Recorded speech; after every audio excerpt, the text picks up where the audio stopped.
Prehistoric Ocean wasn't just dangerous. It was a liquid horror show where nightmare creatures with giant eyes stalked through eternal darkness. And some of these monsters are still alive today, lurking in places we've barely explored. Look, we think the ocean today is scary, which, fair enough, it's got great whites and giant squids and whatever else is down there that we haven't found yet. But prehistoric oceans? Those were on a whole different level of nope.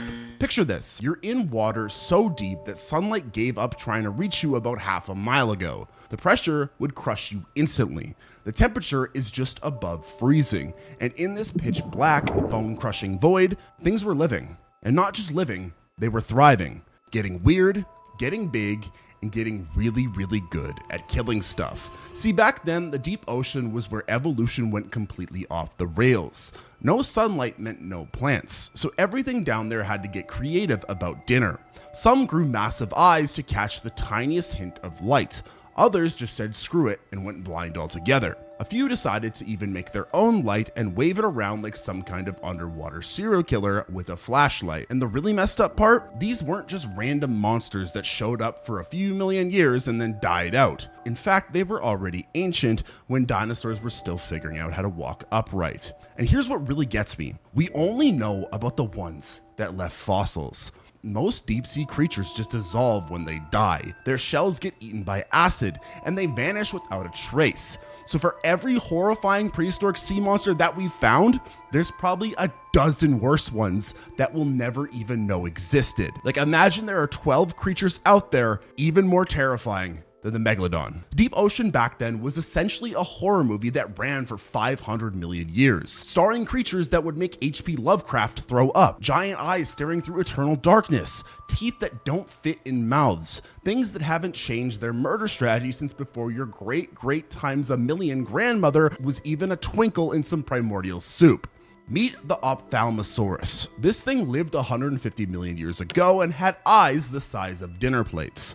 Not small dinner plates either. We're talking full-sized, fancy restaurant dinner plates. Each eyeball was 9 inches across, which is bigger than most basketballs. Now, you might be thinking, oh, big eyes, so what? Well, those massive eyes weren't just for looking pretty. They were for seeing in complete darkness while diving deeper than most nuclear submarines go today. This reptile could hold its breath for over 20 minutes and dive over 3,000 feet down into water so dark you couldn't see your hand in front of your face. Why would anything want to do that though? Well, simple. Dinner was down there. The weirdest part is how good it was at this job. While other marine reptiles were splashing around in shallow water eating fish, Ophthalmosaurus was down there in the void, using those massive eyes to spot the faintest glimmer of bioluminescence. Picture something bigger than a dolphin, but built like a torpedo, with eyes so big they had to be reinforced with rings of bone just so they wouldn't collapse under the pressure. And it wasn't even the only one doing this. We found these things all over Europe, so apparently diving into the abyss to hunt tentacled monsters was a popular career choice back then, which tells you something about how messed up the Jurassic oceans really were. But what if you didn't even need massive eyes to be a nightmare? Phosphorus was only 12 feet long. In the world of prehistoric sea monsters, that's basically a minnow. But here's the thing about this particular minnow. It had forward-facing eyes. You know what else has forward-facing eyes? Owls, hawks, things that hunt and kill other things for a living. Most reptiles have eyes on the sides of their heads because they spend their time trying not to get eaten. Phosphorus, this guy had both eyes pointing straight ahead, giving it depth perception that would make a sniper jealous. And those eyes were huge. Not Ophthalmosaurus huge, but big enough that they probably took up half its skull. So I just think this little monster was nocturnal. While all the big scary mosasaurs were sleeping off their day of terrorizing everything in sight, Phosphorus was just getting started. It would cruise through the dark waters, using those precision-guided eyes to pick off glowing lanternfish and squid that thought they were safe in the night. The really twisted part is how good it was at this job. We're talking about a reptile that figured out how to be an underwater owl 70 million years before actual owls even existed. It wasn't fast enough to chase down big prey in broad daylight, so it just waited until dark and became the ocean's first serial killer. And get this, it lived in Japan. So while T-Rex was stomping around on land, the waters off prehistoric Japan were being stalked by this small, precise killer with giant forward-facing eyes, just cruising through the darkness, picking off anything dumb enough to light itself up. Talk about evolutionary specialization. Most mosasaurs were built like buses. This one was built like a scalpel. And of course, some deep sea killers took a more direct approach. Viperfish have teeth so long they stick out of their mouth even when it's closed. These aren't normal teeth. These are straight up fangs that curve back toward the eyes because there's literally nowhere else for them to go. This fish has been perfecting its nightmare look for 15 million years, and honestly, it nailed it on the first try. The teeth are so big that if a human had proportional fangs, they would be dragging on the ground when you walked. But here's where it gets really messed up. Viperfish use these teeth by ramming into their prey at full speed. You'd think hitting something tooth first would mess up your skull pretty bad. Well, Viperfish thought of that too. They evolved a built-in crumple zone. The first bone behind their head is basically a shock absorber that keeps their brain from turning into soup every time they spear something. So this fish just hangs out in the dark, completely motionless, waiting for something to swim by. Then it fires itself forward and impales whatever was unlucky enough to be in the neighborhood. There's no chase scene, there's no fancy hunting strategy, just pure, brutal, lethal efficiency. And the best part, they do this while glowing. Viperfish have lights all along their belly to camouflage themselves from below, and a little fish lure on their back to attract prey from above. So they're basically a floating death trap with a neon sign that says free food here. And they're still doing this today. Right now, somewhere in the deep ocean, a viperfish is hanging perfectly still with its mouth full of fangs, waiting for dinner to come close enough to murder.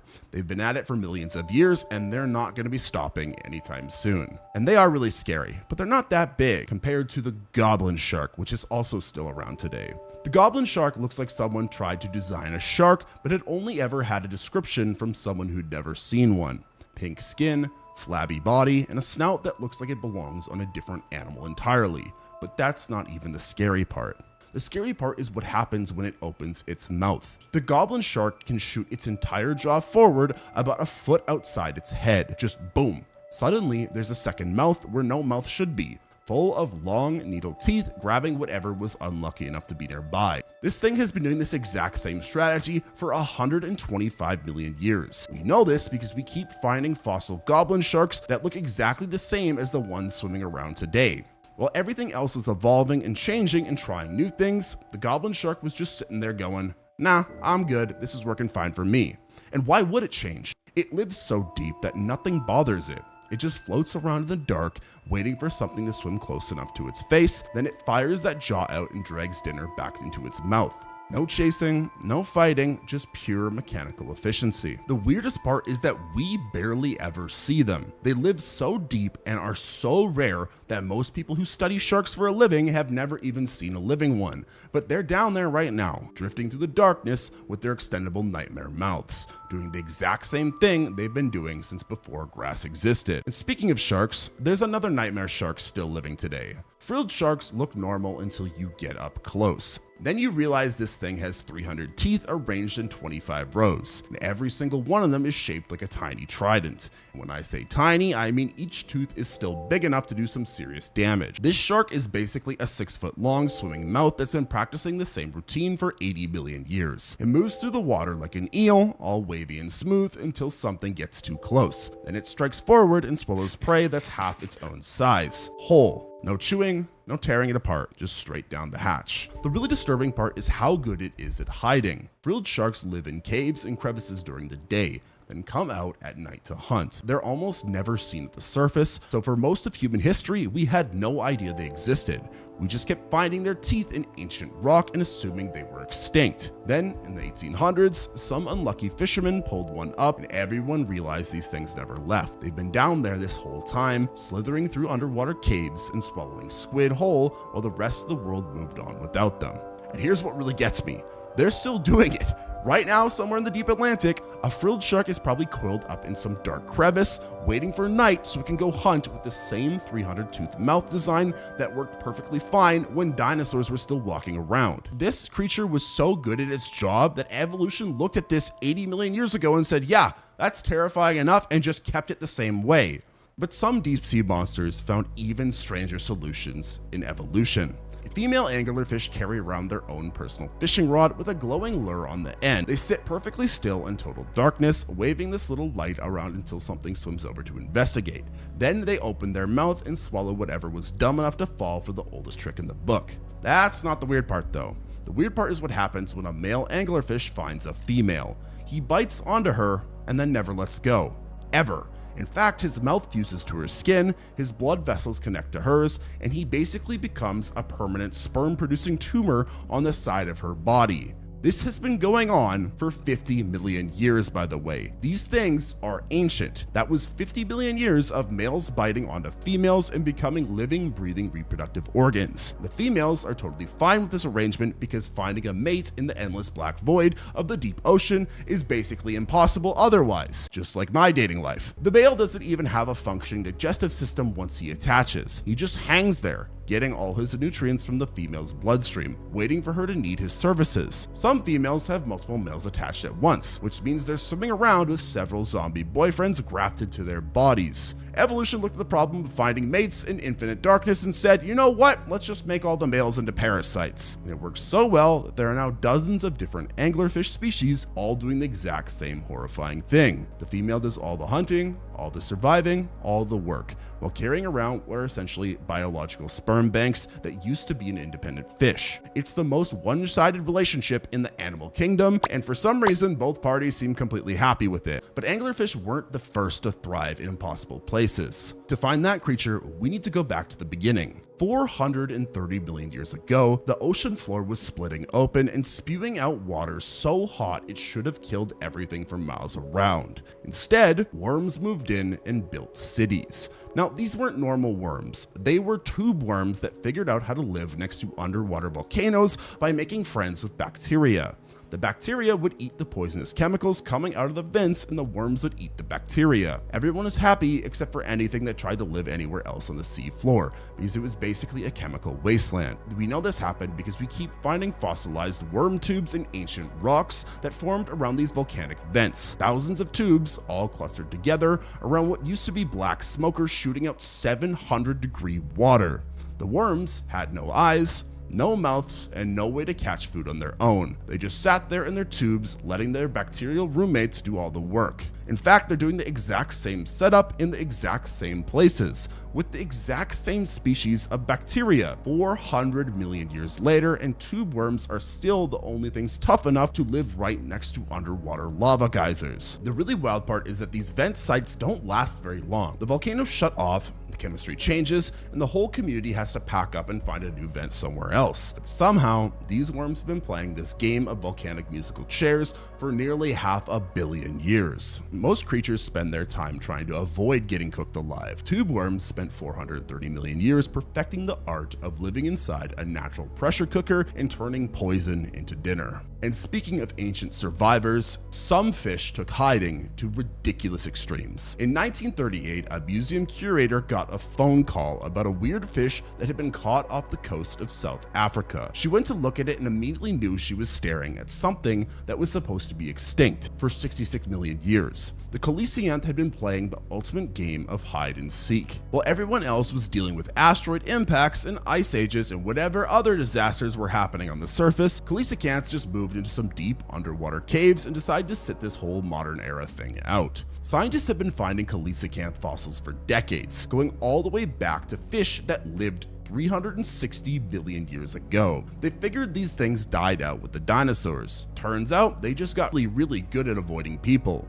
They were hanging out in caves 600 feet down, coming out at night to hunt, and basically living the exact same lifestyle their great times a million grandparents have been living since before trees existed. The fish that got caught in 1938 caused such a big deal that they put out a reward for anyone who could find another one. In fact, it took 14 years to find a second fish that had supposedly been extinct since the Cretaceous period. That's some next level hiding skills right there. And when they finally studied living coelacanths, they found out these fish hadn't bothered to evolve much of anything in all that time. Same weird fins, same weird skulls, and the same weird way of giving birth to live babies instead of laying eggs. So while everything else was evolving, adapting, and trying new things, coelacanths were in their caves going, nah, I'm good, I'll see you in a couple million years. But other ancient creatures took a different approach to survival in the oceans. Imagine walking through a forest where every single tree is actually an animal. Well, that's what the ancient sea floor looked like when sea lilies were running the show. These things grew 60 feet tall and swayed in the current with their feathery arms spread out to catch food floating by. They weren't lilies and they weren't plants. They were animals that just happened to look like underwater flowers, and they covered the ocean floor in dense forests that stretched for miles. Some of these underwater trees were taller than a 6-story building. All of them stuck to the seafloor by their roots and waving their arms around trying to catch dinner. The crazy part is how successful this strategy was. For hundreds of millions of years, being a giant underwater flower was apparently the way to go. Sea lily fossils are so common that entire limestone cliffs are made out of nothing but their broken stems and arms, literally whole mountains of dead sea lily parts. Most of them got wiped out during the big extinction at the end of the Permian period, but a few species said, you know what, we're just gonna move deeper, and they kept doing their thing in the abyss. We didn't even know they were still alive until the 1800s when someone finally dragged one up from the deep ocean. Today, there are still sea lilies down there, doing the exact same thing they've been doing for 300 billion years, standing around on the seafloor, waving their arms in the current, catching whatever floats by.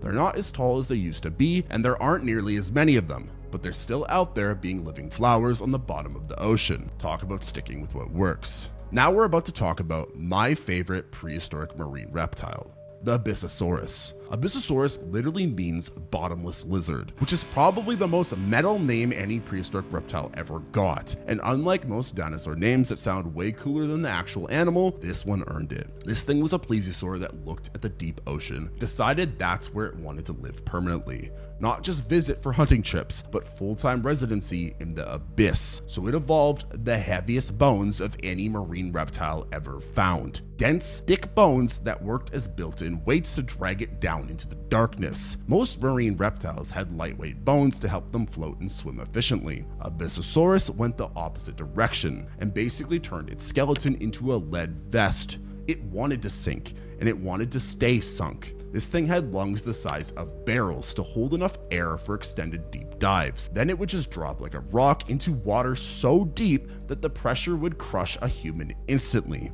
Down there in the total darkness, it would cruise just above the seafloor with those massive eyes scanning for anything dumb enough to be wandering around in the void. Small head, long neck, perfect for darting forward and grabbing squid or fish before they knew what hit them. And this wasn't just some weird experiment that lasted a few thousand years. Abyssosaurus was doing this for millions of years in the early Cretaceous. While other plesiosaurs were splashing around in shallow lagoons, this one was hanging out in the deepest, darkest parts of the ocean, living a lifestyle that wouldn't be out of place in a horror movie. The name says it all. Bottomless lizard. It's also got like the coolest name of any dinosaur out there. It's a marine reptile, but it's got the similar naming structure as dinosaurs. It literally went to the bottom and then just said, this is my home now. But further north, things got even weirder in the oceans. Ophthalmothal lived near the Arctic Circle 145 million years ago, which meant it had to deal with months of total darkness during the polar winter. Most reptiles would have called that a deal breaker. Ophthalmothal saw it as a business opportunity. This plesiosaur had huge eyes that pointed straight up at the ceiling of the ocean. It spent its entire life staring at the surface, waiting for something to swim overhead so it could see the silhouette against whatever tiny bit of light was filtering down. When it found something up there, it would rise up from the bottom like some kind of underwater horror movie monster and grab whatever was unlucky enough to be swimming above it. But here is the really weird part. Scientists have found rocks in this thing's stomach. Not fish bones, not squid beaks, but rocks.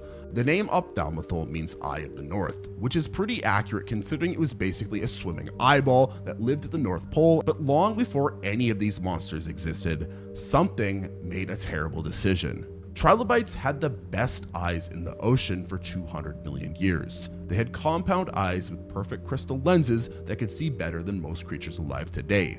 Then some of them looked at the deep ocean and decided to throw all of it away. They just gave up sight entirely. They now had smooth blank spaces where their amazing eyes used to be. No pupils, no lenses, nothing.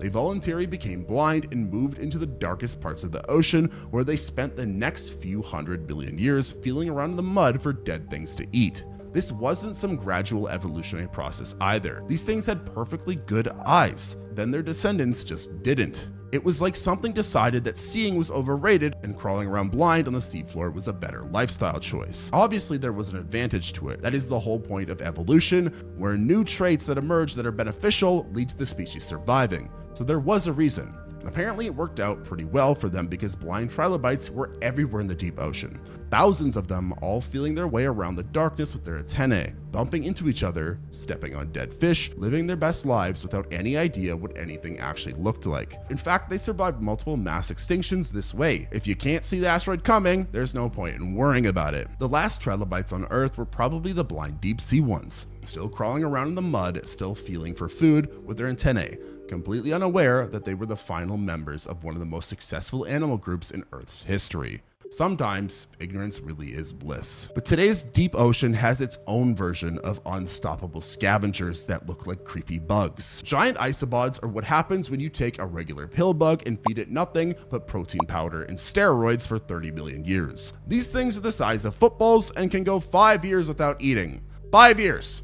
That is nuts. They also look creepy as hell. There is a giant isopod in captivity that didn't eat for half a decade and then died. Probably just to prove a point to humans that we don't deserve to keep them. They live on the deep ocean floor where food is so scarce that when something finally dies and sinks down to their level, it's like Christmas morning. Hundreds of these massive ocean bugs will detect the smell from miles away and come swarming over to the carcass like the world's most disturbing family reunion. Once they find a dead whale or fish, they'll gorge themselves until they are so stuffed they can barely move. Literally, it is like Christmas dinner. Then they will just sit there for months, maybe years, slowly digesting their meal while waiting for the next thing to die and fall from above. The weirdest part is how good they are at waiting. Most animals would starve to death in a few weeks without food. Giant isopods have turned waiting into an art form. They'll sit perfectly still on the sea floor, doing absolutely nothing for longer than most people have been alive. And when they do finally encounter a predator, they just roll up into a ball and wait for it to go away. No running, no fighting, just full-on defensive mode until the threat gets bored and leaves. They're essentially the ocean's version of that friend who deals with problems by pretending they don't exist. 30 million years of evolution, and their survival strategy is eating once every few years and hiding from their problems. But even those survivors look normal compared to what came next. Scientists found a fossil that looked like someone had bent a giant squid shell into a paperclip and decided that was a perfectly reasonable way to live for 200 years. That's Diplomaceras, and yes, you heard that right. It lived for 200 years. This thing outlived entire dinosaurs known to live long, well shaped like office supplies. There are very few things on Earth that can live longer than 200 years. I can only name like the Greenland shark off the top of my head. Not a lot of things have ever lived that long. Most ammonites curled their shells into tight spirals because that's efficient and makes sense. Diplomaceras looked at that design and said, actually, what if I just grew in a big U shape instead? Then it proceeded to float around in the ancient ocean for 2 centuries, looking like a 10-foot tall paperclip with tentacles. The shell shape was so weird that when paleontologists first found these fossils, they thought they were looking at multiple different animals that had somehow gotten stuck together. Nobody could believe that one creature would voluntarily grow itself into that shape and then live with the consequences for 200 years. But apparently the paperclip lifestyle worked out great. Diplomaceras would float vertically in the water with its head hanging down from the bottom of the U, just hovering there and grabbing whatever swam by. And they did this for a very long time. The same individual ammonite floating in the same spot, shaped like a paperclip, for longer than Canada has existed as a country. They counted the growth rings in the shell and found 200 of them, which means this thing was already ancient when it was still alive. Evolution spent millions of years perfecting the spiral shell design, then Diplomaceras showed up and decided to reinvent the wheel as a pretzel. Yet even that weirdness pales next to the ocean's first aliens, Charnia. 565 million years ago, before there were fish, before there were any sharks, before there were basically any animals you would recognize, the deep ocean floor was covered in things that looked like they'd been designed by aliens who had never seen Earth life before. Charnia was a 2-meter tall feather made of living tissue that had no mouth, no stomach, no eyes, and no way to move. It just stood there on the seafloor, swaying in the current, absorbing nutrients directly through its skin from the surrounding water for tens of billions of years. No predators existed yet, so nothing bothered it. No competition for food, so it didn't need to hunt. No reason to evolve quickly, so it stayed exactly the same, doing exactly nothing that for longer than complex life has existed anywhere else. These things covered the ancient seafloor in vast fields. Thousands of them, all identical, all motionless, all just standing there absorbing chemicals from seawater while the rest of Earth figured out what evolution was supposed to be doing. They had fractal patterns built into their bodies that repeated at every level of magnification. Perfectly mathematical designs that wouldn't look out of place in a computer program. Except this was 500 million years before computers or math or anything that should have been able to create patterns that precise even existed. When Charnia finally went extinct, it left no descendants. Nothing alive today is even remotely related to it. It was an evolutionary experiment that ran for 30 million years. Then it completely vanished, leaving only fossils to prove it ever existed. The deep ocean's first complex life forms were alien feathered creatures with fractal patterns that fed by standing perfectly still and absorbing nutrients from them. Honestly, there are probably millions more of animal species even weirder we don't even know about. Because that is the scary part about the prehistoric ancient ocean. There are so many species we've found, and yet there are so many we haven't. There are probably monsters that once lived down there that we would think were aliens of how crazy they are. What do you think is still down there today? Let me know down in the comments. If you enjoyed this video, make sure to like this video and subscribe to the channel for more videos just like this. And if you want to watch another video of mine, you should watch the video on the screen now.